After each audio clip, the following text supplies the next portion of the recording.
Hey, it's MK, and I am here with a mixed media mayhem recipe for you guys today. I am also playing along with Christy's Beautiful Life 30 Days of Sketches, and today's sketch is by Susan Ingersoll. I am also working with my counterfeit kit that I've been working with throughout this entire month. If you'd like to see that kit, go back to June 1st, and that's where I reveal all the contents of this kit. So I have several photos of pictures that I took on this road trip with my best friend Janae, and she, or not she, but I took several pictures because we traveled early in the morning, late at night, throughout the day. It was quite a trip to just get there and get to where we were going. And so I really wanted to capture all the different times of the day. I'm also going to be using this stamp set here by All and Create. I apologize, I just missed the name of it. And then this one as well. It's called Inked Adventures. Brand new from All and Create, coming to the shop really, really soon. So keep an eye out for that. And then I also have some chipboard pieces. I believe these were from the Hike More collection. And then I've got leftover rub-on that was from, I believe, yesterday's layout that just says Delight in Life. It's not going to make it on this layout either. I've also got these cut apart pieces that were also from yesterday's layout. I went ahead and distressed the edges before putting them away and then realized they would work really well with these. And then the leftover film strips are also from yesterday's layout. That's the beauty of working with the same kit. I brought in these suitcases, but they will not make it on this layout. And then I have these wax seals. They're pre-made wax seals by a company called Bees Wax, which I thought was a cute name, play on her name, or play of words on her name. And then for my one of my recipes, I'm going to be using this washi tape because on the other side, there is a full sheet of washi tape. And so I thought, oh, that would work perfect for the tissue paper or rice paper that I'm working with, even though it's washi paper. I also have this sticker sheet that I've been playing with pretty much all month long from Close to My Heart, hoping to get that one sealed up pretty soon. I have my fiber, which is this twine right here. And then I'm going to be using this piece here, but to be honest, I'm just using it for the blue color. I'm not really using it for anything else. It's going to end up not even being seen. I have a plain piece of white cardstock for so I can make my own pattern paper. And then I brought in this wood grain from Minte, the Great Outdoors, and it is the cut apart sheet. From Minte. It's back in 2023, so I do not know if this paper is still available or not, but there is the branding strip in case you guys want to go look for it. But the more I kept thinking about it, the more I was like, do I want to use this? There's some great icons on there, but not enough to keep it. Okay, so I did not show you guys any of the distress inks that I was going to be playing with, partially because of the fact that I'm supposed to be doing watercolor. That is the third recipe for my mixed media mayhem. So we've got fiber, tissue or rice paper, and watercolor. And I thought, okay, well, I'll just do a watercolor background, piece of, not a background, but a pattern paper, and then use it for my layout, right? But I could not find the blue that matched the other blue that I had in Janet's paper. I say Janet's paper because I bought a kit off of her that she pre-made a bunch of kits for what is it called? Oh golly, I can't even remember what it's called, you guys. Like a flea market thing that they do, and she put together a whole bunch of kits and whatnot. And so I put together, or I pulled out and picked out a couple of those kits. And that blue paper was in there. And so I'm just going to be using it for a background. That's all I am to pull out the blue.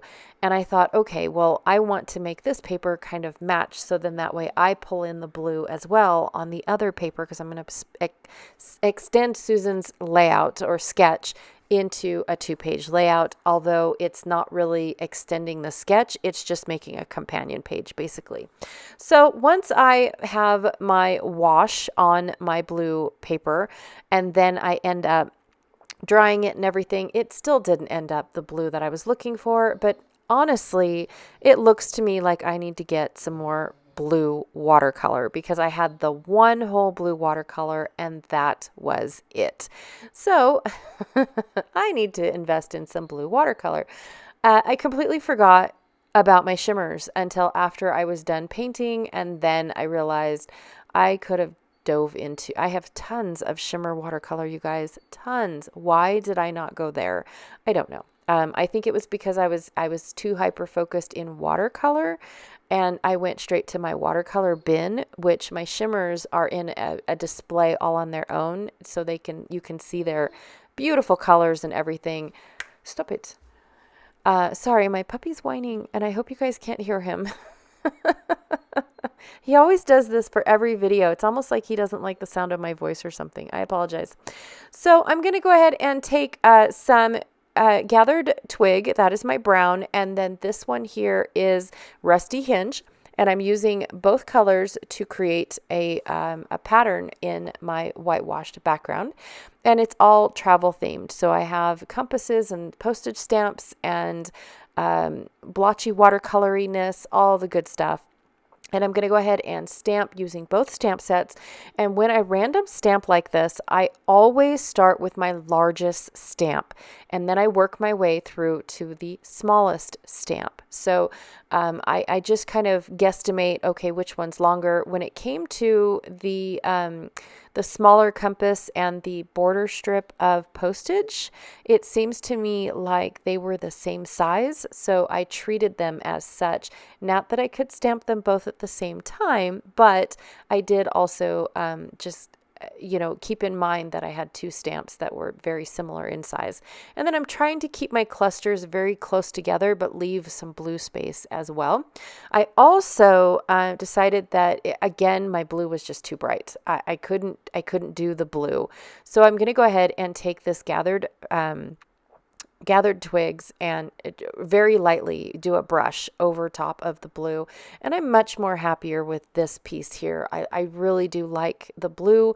And then of course I wanted to pick up and use the Distress. So I splashed a little water. It wasn't enough for me. So now I'm going to use the Distress ink as a watercolor and just go ahead and use my watercolor brush and splatter it on, you guys. A while back, and not that you guys need to know this, but a while back, I actually lost all of my brushes. All that I have left are the ones that I usually use for painting on glue.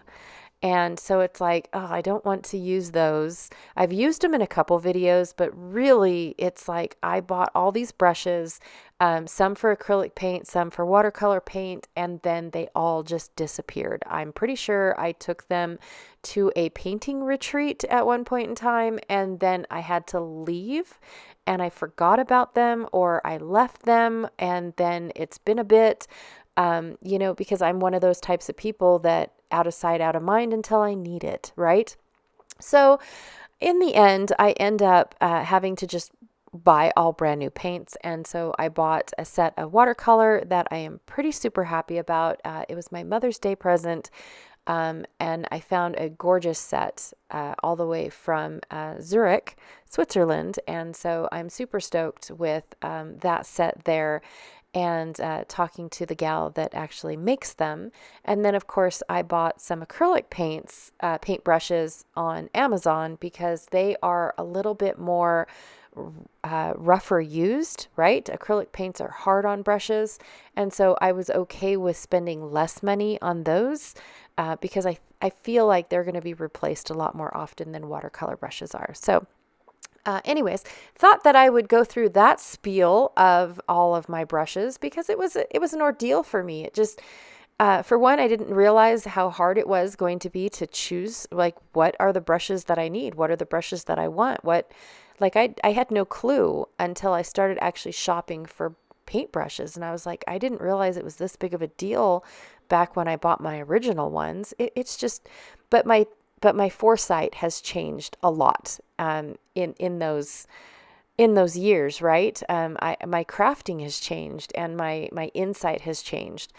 So I think that was a big play in most of it. Okay, so for my companion page, I took a bunch of 3x4 pictures of the road, like I said, at different stages of the day. We also went through a bunch of rain because it's Washington. And I have pictures of the windshield in the rain as well. I thought it was kind of a cool effect. But I love seeing, like here's the sunrise, or here it is in dusk, and here it is in the sunrise. And then we mid-morning, and then mid-afternoon, and then of course in the evening it turned into rain. So it was quite nice to be able to see that. I only got one photo in the dark, so that will be on my other page. But for now, I thought these series of photos were just fabulous, and especially when I don't get to see this type of roadway very often. Like when I do travel a lot, but to be honest, if I'm driving, I don't get to really take a lot of these pictures. So I really like them, and I really like seeing them all stacked up. It almost looks like it's my photo reel in my phone, but enlarged. So I just wanted to make a quick little layout. And like I said, that blue background paper, it is just entirely in the background. I took one of my pattern papers, or my pre-made paper, or not pre-made, the paper that I just made, my goodness, and went ahead and popped it up for these 3 photos because they were my favorite 3 photos, and then just quickly wrapped some twine around it. I was trying to incorporate the 3 mixed media prompts on this one little section of layout, and I think I got it. I got fiber, everything but the washi. I did not add a washi to it. So yep, that was the only thing I didn't do. So I did do the watercolor, and I did do the fiber, but that was it. So now I'm going to be working on Susan's actual sketch. I apologize, you guys. It took forever to get this far, but I am, instead of 4 photos, I'm only going to be using 3 because my larger photo is landscape instead of vertical. And so I thought that, or I should say portrait. So I thought that keeping the other photos, since they're all landscape, I thought that only doing 3 of them worked out better than trying to get 4 on the layout. I did originally have 4 scheduled, not scheduled, but picked out to go along the left side of the layout, but I ended up needing a 4th one. I don't know. I had the perfect amount of photos, and then all of a sudden I didn't have the perfect amount of photos. So anyways, for my watercolor paper and the photos, just to keep everything flat, I'm going to be using tear and tape just because it warped ever so slightly. I do end up leaving them dry. Janet uses a foam board covered in tape that she does all of her watercolor on, and she uses it and then sets it off to dry. I really don't have the patience, to be honest. She actually gifted me one, and I would love to use it as soon as I find it. But my problem is I don't think that far ahead. And so for me to just do a watercolor background and then just let it sit and dry is a different animal for me, because I just don't think that far ahead. I'm usually I need this right now, and then I will use a heat tool to dry it, and I use my tear and tape to keep it flat on my layout. And then sometimes I'll even take that watercolor piece, if I'm going to use the entirety, all 12 inches of it, and I will end up just putting it on another piece of cardstock. I'm so sorry. Bless me. And I will end up just putting it on another piece of cardstock or pattern paper to straighten it out as well. So that's my workaround, because like I said, I never think that far ahead. One of these days I would love to think that far ahead, but as of right now, I live in the now. Okay, so I'm going to just take all of these little elements. I do end up not using 2 of the elements, the rub-on, and then of course the journaling square. I don't end up using those either. And then I realize that and the suitcases, I don't end up using those either. But I realized that there's not enough blue on this like I wanted it to. The pattern paper that I made just still doesn't have that blue that I was looking for. And so I brought in these arrow stickers from the sticker sheet, and I'm trying to I'm trying to bring in all three of the elements. So I've got my washi tape, which is supposed to be rice paper or tissue paper, but I don't really have a whole lot of rice paper, and I definitely don't keep tissue paper in my craft room. And the tissue paper that I usually do keep around the house is for presents. So it's not anything I would use on my scrapbook. It's not, I might have bright red and I might have bright green for Christmas, and that's about it, you guys. So yeah, I just don't have a lot of tissue paper. I do have, I think one thing of specialty tissue paper, but it definitely would not have gone. It's like lime green. Yeah. So I opted to cheat just a little bit, and I went with the washi tape. And then of course I have my watercolor pattern paper that I made. And now I am working on adding the fiber in there. And I thought, well, I'll just take my fiber and I'll wrap it around these little, embellishment clusters, and it'll be absolutely perfect and a little touch to what we've got going on here. So yeah, I really like this this bottom square with the butterfly and the added arrows and everything to it. And then I'm going to add the word friends, and then it says travel together is that teeny tiny little sticker on top of one of the arrows. So it's like friends travel together. And so I really thought that that was a cute title for this layout. And we had a blast traveling to and from Washington in a very short amount of time, but it was so fun. It really was. I just, not a thing I would change about it. I would definitely do it again. I want to do it again. And so it'll be super fun. So there are my two layouts. Like I said, this one here is just a companion layout, not really anything that to write home about, but something that I wanted to do, and it just looks like my camera reel. I really do like how that looks with just a touch of embellishing on it. Not a big deal, or not very much, or a big takeaway. So anyways, that's all I have for you guys today. Susan, thank you so much for such a fun sketch today. I really did enjoy it. I didn't use all of the elements in the sketch, but I still enjoyed creating with the sketch. Don't forget to check out all of the links that I have down below for Christy's Beautiful Life 30 Days of Sketches. I also have a playlist for Mixed Media Mayhem, and then all the links I have for everyone playing along with their counterfeit kit. Again, thank you so much for hanging out with me today. I really, truly appreciate it, and I will check you guys all later. Bye.